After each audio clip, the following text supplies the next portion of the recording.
Hi everyone. In today's video, I'll show you how to add a document to your iPhone or iPad home screen for quick access. So, let's get started. First, find and open the Shortcuts app on your device. Next, tap the plus icon in the top right corner to create a new shortcut. Now, tap on the search bar and type Open File, then select it from the results.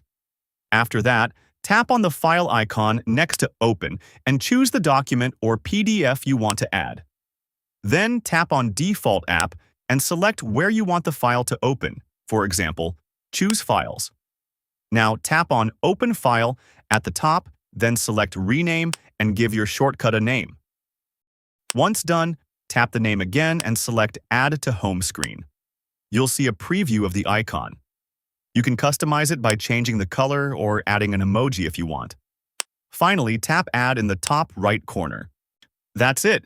Your document will now appear on your home screen for quick and easy access. Thanks for watching. If this video helped you, don't forget to like and subscribe for more helpful tips.